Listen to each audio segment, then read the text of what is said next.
Okay, so we're going to try and film this before the lighting goes because I can't bother to get my ring light out. So let's just have a really quick video where I potentially get a little bit angry.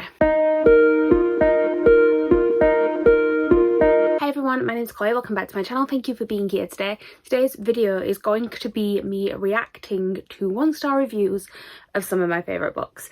I love watching these types of videos and I've been wanting to do one for a while and for some reason I just haven't. But I'm filming this on a Friday night, it needs to go up on a Saturday because that is my usual routine these days. And I thought I need something quick to do. Let's get on Goodreads and read some 1-star reviews of some books that I really love, shall we? Now obviously, disclaimer at the beginning, everyone is entitled to their own opinions. I'm not actually going to be angry at these no matter how wrong they are, but I'm going to try not to pick ones where they are just like verbally abusing some of these authors, because some 1-star reviews can be awful. But I am intrigued just to see what people think of books that I happen to really love, because, you know, like I said, we all have different opinions. I completely understand why some people will really dislike books that I really enjoy. I know that I really dislike some books that other people enjoy, or actually what tends to happen with me is that I feel very middle of the road about books that people really love. And yeah, let's just see what opinions other people have on some of my favourite books. So I've got on Goodreads and let's start with one of my all-time favourites, probably the book that I would class as my favourite book of all time. It is The Invisible Life of Addie LaRue by B. Schwab. Addie is definitely my favourite and I think it's probably one of the ones that has like quite different reviews. Like a lot of people love it obviously, but I also know it is not a book for everyone. So let's see what the people who really dislike this book have to say about it. So the first one says, I know many people love V. Schwab to death, and I know how many people were completely blown away by The Invisible Life of Addie LaRue, but I just do not get it. This was a nightmare. Okay, let's see why. Plot-wise, the story could have been so thrilling. The plot begins on Addie LaRue, but it gives you a bit of a synopsis about the story now. Ultimately, the book was anything but exciting. Most of my favourite books lack a spectacular plot, and I'm always in the mood for a good slow burn, but this could easily have been condensed to a 200-page book without leaving out anything of the slightest importance. At least half of the book did not add a single thing to the overall narrative, the development of the characters, the atmosphere. I'm going to have to agree to disagree here because, look, this book was perfect length. Like, it is definitely a slow read, I can say that. Like, it took me longer than I thought it would to read it, but not like in a bad way. I wasn't mad at it for that. It needs every single page that it has. Sorry, it just does. It just does. It just does. Oh, okay, yeah. Now, Addie is an incredibly dull character to begin with. She is self-centered and insensitive and really has no hobbies. Well, I mean, you get little snippets of her life and it sounds like she did quite a lot to me. I think maybe like it just, obviously she lived quite a long life, so you're not going to be able to see every single one of her hobbies. I'm very sorry. Oh, and then they go on to describe Henry as another flat character. Henry is, I want to protect him at all costs. So yeah, it's basically just a lot of like, this book wasn't necessary, we didn't need a lot of these scenes, and just saying they found it really slow. It is definitely really slow. I can agree with that. I do disagree with it not needing to be slow, and I do disagree with the characters. The characters were fantastic. Right, I'm only going to read like one-star review of each of them, unless like I'm not finding something to react to, because I can't put myself through this for too long. For the next one I'm going to go with, I'm trying to go with ones that I think will have quite polarising reviews. So I'm going to go with some Laini Taylor, because I think I can imagine that Laini Taylor books, particularly Strange the Dreamer, probably has some polarising reviews. Like, I have friends who have DNF'd it, so yeah, definitely. I'm going to guess that people are not going to like the sort of flowery writing and the slight like aimlessness of it a little bit. Like, it's hard to figure out exactly what the story is. It takes a good while to get going. I think this is going to be a running theme with a lot of these books. I'm just going to get these ones out of the way first, actually. The like ones that people are just going to tell me are too slow, and I'm like, yes, but that's a perfect pacing for this book. I might as well just get the Night Circus out of the way next, because we know that that's going to have a similar theme. I'm just looking at these reviews, and the first one says, it just wasn't my cup of tea. Fair enough. The next one says, the beginning of it says, please note, I DNF this book at 5%. 5% is not, you've not given it much of a shot there. Like, clearly the writing style just wasn't for you, which is fair enough. We've got another DNF at 20%. Is there anyone who's actually read this entire book? No, it's a lot of DNFs and it is like bland and uninteresting. I just can't go on anymore. I'm just going to DNF this book because I put it down a while ago because I didn't like it at all, and I know I'm not going to pick it back up. Yeah, no one in this book is having a good time, least of all the reader. I had a great time. I don't know what you're talking about. And the characters had good times at moments. Like, not all the time, but at moments. Yeah, it's a lot of DNFs. That's basically Strange the Dreamer is just DNFs, did not like the writing style, nothing is happening. Fair enough. I fully expected that. Let's read one-star reviews of the Night Circus, shall we? And I'm gonna guess, we're gonna play this game of guessing what the one-star reviews say. People are not going to like the plot or the lack of plot, and they're going to say that for this epic battle between magicians, nothing really happened. They're gonna like not understand the hype is gonna be a big thing for the Night Circus, is what I'm going to guess. I like books that are very slow and not too much plot. It's just my thing. Leave me to it. Oh yeah, I do like though when I go on these and I see friends who have also given it 5 stars, because I know, again, friends who DNF'd the Night Circus, but then there's some people who I didn't realise had given it 5 stars, and I'm very happy about that. So, the Night Circus. I never expected to like this book. Just from the title I knew it wasn't for me, but so many people spoke highly of the book, so I read some reviews and my opinion remained the same. This wasn't for me. I mean, you said you read some reviews. Did you actually read the book? Nothing about it appealed to me, so I had no interest in ever reading it. Oh, but it was chosen for my book club, so I read it. Okay, let's have a look, because apparently we're going to go on a ranty review. I don't like reading about circuses or parties or scenes of revelry and dreamlike wonder. Okay, yeah, the Night Circus is not for you. I don't like reading about unrestrained, no-hold-barred magic that is only limited by the imagination of the magician with no boundaries or explanation of how it works. Yeah, the magic system is not very well defined in the Night Circus. It's not supposed to be. I don't like magical realism. I don't like endless descriptions of everything ever. It's a lot of descriptions in the Night Circus. I don't like books about a point or a plot or a reason for existing. You know what? This just goes really ranty. I'm not even going to start reading this one out. But I will argue that there is a reason for this book. It's a beautiful story about these two characters.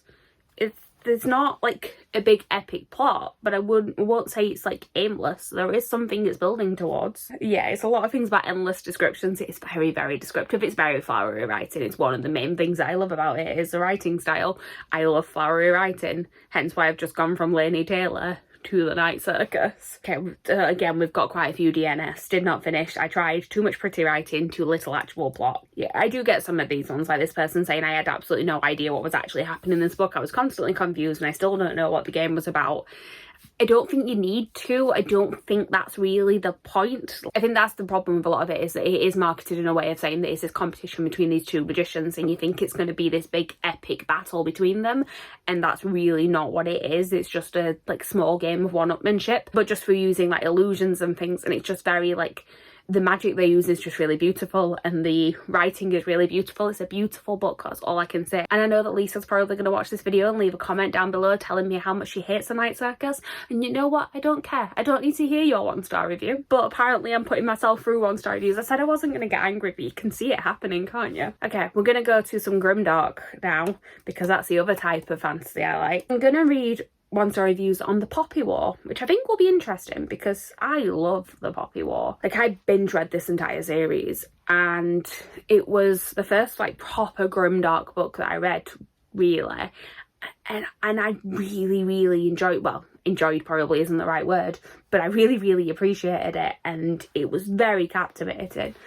And I can imagine it's not for everyone. I think probably because it is so dark and so brutal, and also because what will probably come up is that the tone shifts a lot during the first Poppy War book. You had this school training session element to it at the beginning where it is a lot more lighthearted. I still wouldn't call it like fully lighthearted, but it is a lot more carefree. And then an event happens and then we have full-on war for the rest of the trilogy, and the realities of war are not hidden. And I think if you go into it enjoying that first half, when the war parts kicks in, it can be quite jarring, definitely. I did know it was grimdark going into it, so I was prepared for it, but I don't think necessarily everyone was kind of briefed for it when they read it. So let's see. Yeah, see, first one. I wish I hadn't read this. Maybe I should have done my due diligence before picking up The Poppy War. I didn't. I just saw it was an Asian-inspired fantasy, even rarer, actually by an Asian-American author, highly rated on Goodreads, and that was enough to get me excited, so I immediately picked up a copy and started reading. And yeah, first few chapters are good, but the entire section at the military... Okay, actually, this one I wasn't expecting. The entire section at the military academy with school antics were both boring and juvenile. It's definitely more juvenile than the younger characters, and I think it's supposed to lull you into this false sense of security. So yeah, that makes sense. It should be noted that I was under the mistaken impression that I was reading a YA fantasy. Yeah, it's not a YA fantasy. While I was reading the Academy part, even though I wasn't enjoying the book then, I wanted to continue reading and give it a chance to improve, because representation matters even if flawed. Then I realised this was an adult book, and I couldn't understand why Huang hadn't begun the book with action, with battles, war or something, and fleshed out Rin's character through flashbacks and other devices. The Skull part truly reads like fan fiction that doesn't belong in the same book as the rest of this novel. I wouldn't say it reads like fan fiction. It's definitely a different style than the rest of the book, but I don't think it reads like fan fiction at all. Like I said, I just saw it as the difference between childhood and then being very quickly wrenched out of that. Even though she had a difficult childhood to begin with, like the academy setting was supposed to be safer, and then that very quickly changes. I like this one-star review actually for The Poppy War. Do not believe the hype. This is not a book about a realistic war. This is a book about children who use magical abilities to defeat entire armies in completely silly ways. It is a fantasy book. I will say it is a fantasy book. It's not... Like, the fantasy elements are more subtle, well, particularly in the first one anyway. As it gets further on, they're not all. It's a big part of it. But it is still, like, the actual war elements itself are still very realistic. So, and I think that's what people say, is that it's because some of the brutalities and the more gruesome elements of war are taken from real-life events. That's what you hear about, is that it's real war, but obviously it is fantasy, so there's still magic. Well, gods mainly actually in this book, but yeah. Okay, we're going to change for a different book because the light is going. I'm having a look at the shelves behind me because these are generally my favourites. Okay, I'll tell you what, we've done fantasies, let's do contemporaries to end, shall we? We're going to start with, again, an author that I feel like will be fairly divisive. I'm actually going to pick my favourite book by him, so I'm going to pick Adam Silvera. Now, Adam Silvera's books have got a lot of hype recently because of TikTok, and I know that they're not for everyone. And my favourite Adam Silvera book is actually probably his least well-known one, which is History Is All You Left Me. And I am intrigued to see with this one. I think one of the big things is going to be that the main character does some very questionable things and isn't necessarily the most likeable main character, and people seem to have issues with unlikable main characters. I love unlikable main characters, so it's absolutely fine with me. And yeah, Griffin definitely makes some bad choices, but Griffin is also going through a lot of stuff in this book. And yeah, let's see. First one, I probably should have DNF'd this book. Pushed through the audio for a readathon and gotten so far, I thought, heck, I'll just finish it. What a waste of time for me. The only emotions this book evoked in me were boredom and annoyance. Boredom because nothing happens in this book. Okay, that's debatable, but okay. There are no big events that keep a reader interested. I mean, I suppose you know that someone's died from the very beginning because it's told, like, 2 timelines all centred around a death of this character.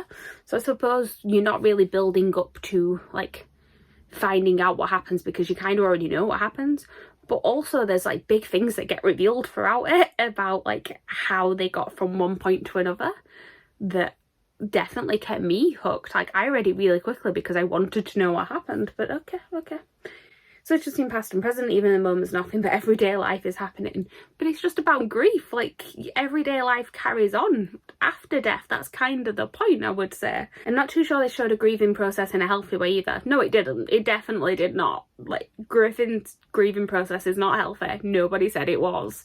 most people's grieving process probably isn't actually healthy, to be honest. Like, particularly when it's a shocking death as well. If you have no preparation for that whatsoever, well, why should you be expected to have a healthy grieving process? The main character chooses to blame others, ignore those close to him, make bad decisions and refuse to take blame for them. Again, he's grieving. Fairly standard thing to do. He seems to enjoy making those around him just as miserable as him. I will say, like, there is some growth. Like, again, Griffin is not a likeable main character, but there is some growth throughout this. Wouldn't say he enjoys putting other people in pain. I'd just say that, yeah, make some bad decisions. But I would also say that he realises that and sort of grows as a person throughout this book. Yeah, going on saying that he did some messed up things and is manipulative and mean. Yeah, he is, but again, that's not going to put me off of reading a book. I am fine with unlikable main characters. Most people in life have some unlikable qualities. We're not all perfect. Why not have a book that shows people not being completely perfect all the time, particularly when going through some hard things? Right, we're going to do two more. We're going to do two of my all-time favourite books. We started off with one of my all-time favourite books. Let's carry on. We're gonna go to a Casey McQuiston book next, and we're gonna see Red, White and Royal Blue. This could be interesting. Let's see. Red, White and Royal Blue is my comfort book. For anyone who doesn't know, I've read this book like 5 times. I read it whenever I'm sad.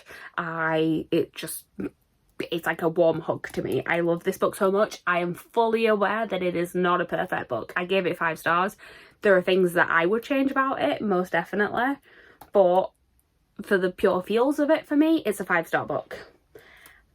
I am intrigued to see these 1-star ratings because I know they exist and I've seen the criticisms of this book many a times, but I'm just, yeah, let's see what people have actually, like, taken to Goodreads to write about it. Not for me, that's an understatement. I'm just pretty much going with the first 1-star review that comes up, by the way. I'm not seeking out ones in particular, I'm just seeing what's there.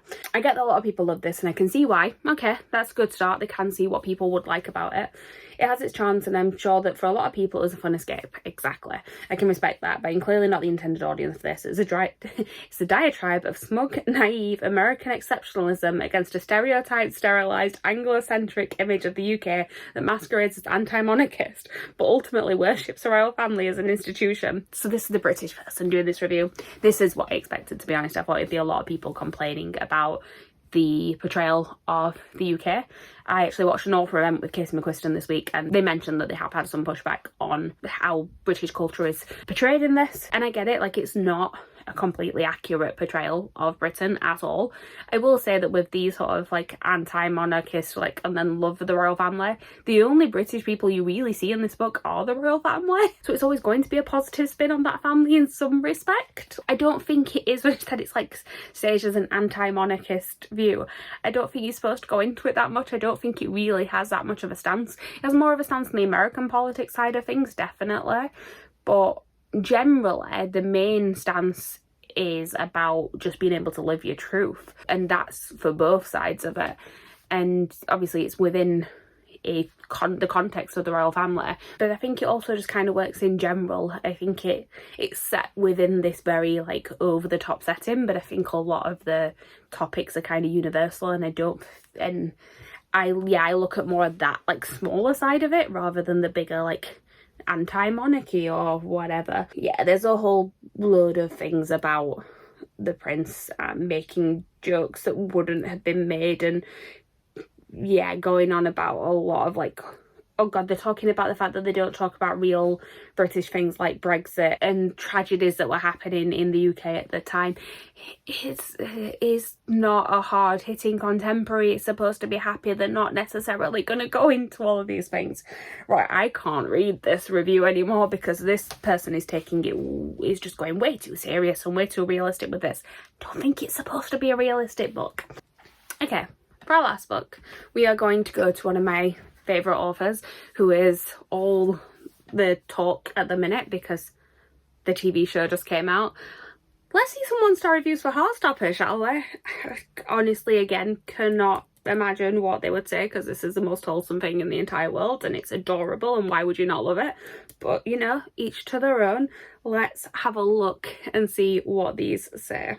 I will say like the percentage of one and 2 star reviews for Heartstopper, and even 3 stars to be honest, is so low. Oh, this one's written as a letter. Let's read this one. Dear reader, I open Goodreads almost every day to find someone of my age group raving over this series, so I thought, okay, let's try reading it. It's short enough and won't cost me anything except time, so why not? Maybe I will love it. First, let's come to the positive aspects of the book, shall we? Undoubtedly, the story is cute, it's well readable, and everything happens just when you want them to. All the characters, especially the protagonists, are likeable enough. Okay, you'll be thinking, why 1 then? Why not even 2 with these pros? Because it makes me angry when someone uses positive aspects to overshadow the cons. I will come to them now. Okay. Both Nick and Charlie are lovable, but how come they're flawless? You tell me, reader, after you get through the first part at least, do you find any flaws? I mean, yes, but also, like, can't we just be happy and just focus on the positives? Like, I wouldn't say like the perfect people. Like, there's definitely some ways of handling things where you just want to hit their heads together because you're like, can you not just have a conversation? But yeah, it's a fluffy, happy story. We're focusing on the positives. It's fine. Okay, basically, the main problem with this is that they are too perfect and too cute, and there's nothing to entice them to read the rest of the series. Because they're cute and adorable, and why would you not want to see what happens? I will say, if this reader would have actually carried on to books 3 and 4, it gets more intense. So maybe there would have been something they would have wanted to carry on with, but it's fine. Yeah, basically people are saying it reads like fanfiction and they're just too perfect. That is quite a happy 1-star review to end on, because if something's too perfect, what's so wrong about that? Right, this has been a strange video. I thought I wouldn't get angry, and I definitely did a little bit. You may have seen me get a little bit snippy in the middle. I don't know how much it's translated on camera, but yeah, sorry about the lighting changing throughout this. Like I said, I really should have got my ring light out, and I really just did not, because I thought I'd be able to catch the light, and then I got carried away reading these reviews. But thank you guys for watching. Let me know if you've ever read some bad reviews of your favourite books, and are you able to just kind of brush it off and be like, each their own opinion, or do you just want to like fight people in the comments? But yeah, thank you guys for watching. Please like, comment, subscribe, all that good stuff down below, and I will see you next time with a new video. Bye.